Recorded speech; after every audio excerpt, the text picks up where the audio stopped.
Assalamu alaikum wa rahmatullahi wa barakatuhu. Dear brothers and sisters, the future for CID, Super Islamic Center. 3 current activities. We chose 3 current activities to show you what we are doing. Not to take too much of your time, inshallah. I hope it will be a gripping one to begin with. Ihsan Educational Center, the pamphlet production program, and the video production.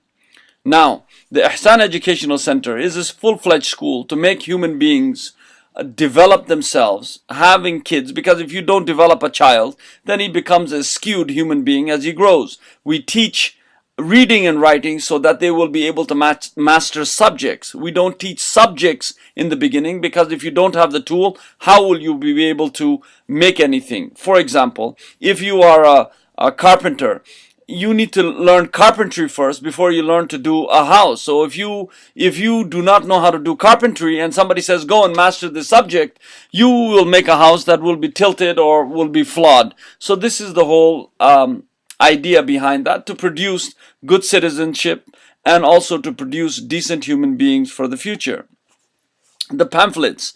This is an in-house pamphlet production program where we because we live in this land and we have the understanding of how to communicate the message, we do our own pamphlet production. The picture that you see in front of us, this is about alcohol. Is alcohol a problem in your life? The way out is Islam. Islam has the answer. So things like that. We have many ideas that we want to put forth and we want to do and we are doing. So this is one of the activities that you will be supporting.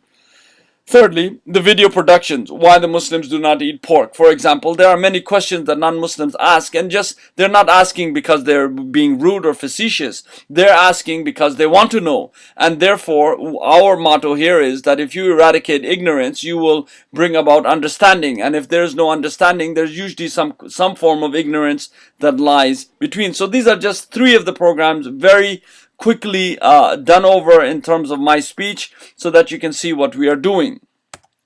Thirdly, 3 new projects that we would like to do into the future. Media Watch, New Muslim Program, and the Youth Program. Media Watch. Why do we need a Media Watch? People usually saying, oh, what is the reason for Media Watch? We don't need it. So you want to sit there and be lambasted day in and day out by all of these media outlets, whether it's the newspaper, whether it's the television, whether it's radio. So the reason why it is to defend the character of the Muslims. At least every minority, they defend their character and they try to actually give reasons that they do not want to be the object of racial and religious profiling. But yet we Muslims, being 1.8 billion people on the earth and being millions in the West, we still do not have a concrete media watch program. So we want to do it. Whether we're going to start small, but we're going to at least do something for the betterment of our own community future. The benefits, obviously, as you can see, there's breaking stereotypes, giving us a voice. We are a voiceless bunch.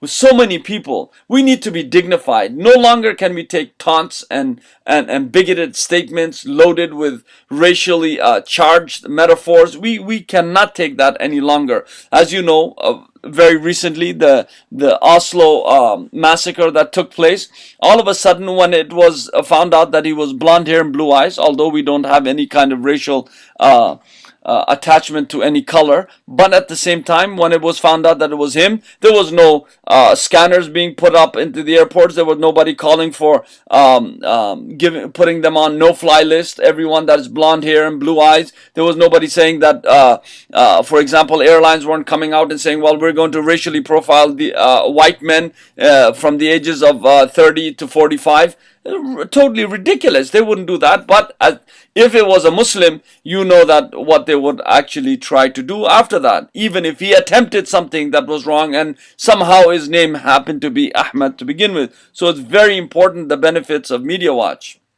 The dangers if you don't do anything. There are caricatures of our holy prophet, peace be upon him.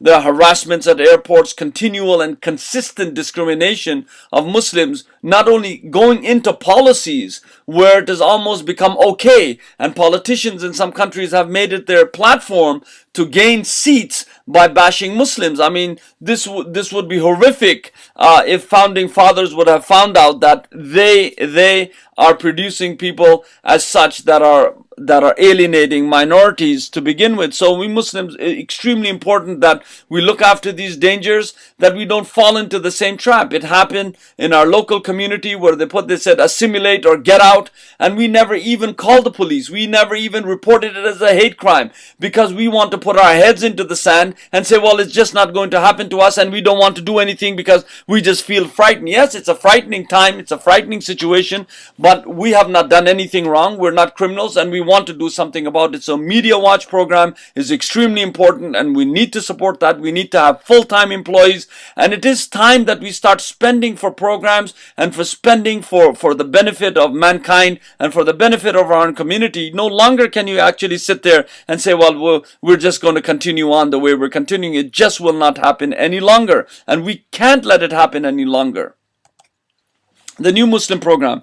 Why are we doing the New Muslim program? Because it is important, because sometimes new Muslims, when they come into Islam, somebody might come in and give them the wrong information, and this is how people also go to the two extremes. So we are about giving educational, emotional, financial support to make a human being, come out to become a real balanced citizen who is representing the normative teachings of Islam. So it's extremely important that we have this program and that we meet them along their turf, not to make them into some kind of a Pakistani or an Arab or an Afghani or a Bangladeshi or whatever have you. We don't want to twist anybody or contort them to some kind of shape, but what we want are decent human beings. It is a right for everyone to choose any way of life, and if they have chosen Islam as their way of life, so it is our right to also give them the right message to begin with.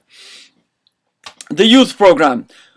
You must be holding your head as to say, well, how many times are we going to hear that in so many mosques and centers? No, but ours, the way we're building it, is Islamic super center. So it is important that in this super center you will have youth programs that will help the youth, organize them, and to bring them together, to give them this idea that they can be good citizens and good Muslims and become productive members of society. Otherwise, the youth are falling into cigarettes, into alcohol, into drugs, and they're landing up in this place. That's right, in this place. I myself have visited this place, half the size of this cell that you see, and sometimes with metal doors, that Muslim youth are inside there and just languishing away because they had no mentorship. It is high time that as communities, and you are a part of the community no matter where you're standing, because we're one ummah. So it's a high time that we start donating towards these programs so that we can actually make an effective change for the future. It is very, very important. These are the achievements, and this is the summary. As you can see in front of you, we have so many things that we have achieved. It is evident from just the titles alone that it is expansive, and it needs not a great explanation, but you can see from yourself that we have achieved many, many things right here. There you have the new Super Islamic Center for the Center for Islamic Development, under one roof, having many of these achievements that we have already achieved, continuing, and also the many achievements that we will shortly talk about that we want to do. And inshallah, with Allah subhanahu wa ta'ala's help and your generous donations and your du'as, may Allah subhanahu wa ta'ala make that a reality. We have to think big. If you know that you're going to want to do something, then Allah subhanahu wa ta'ala will find a way for us to do. So this is where you have, it's a beautiful center. If you see the other side, we have another picture of it. Everything is ready to go. We're almost ready to start our project. I'm fasting, blood sugar is low. Have some mercy, and let's inshallah do this ourselves. I believe that we can do something for the ummah, and time is now. There are future activities. We have the Media Watch. We have new Muslim programs, youth programs. We already dealt with soup kitchens. We need to actually help the people. We need to give something back to the land that we are living in. Marriage counseling. Our marriages are breaking. It's at the national level. Before it used to be much lower.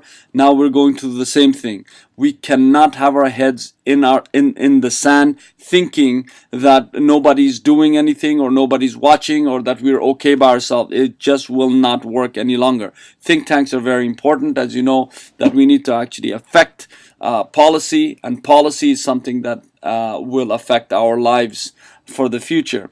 An Islamic institute where we will teach the grounded message of Islam with traditional understanding. Arabic institute, that it will bring us closer to the understanding of revelation.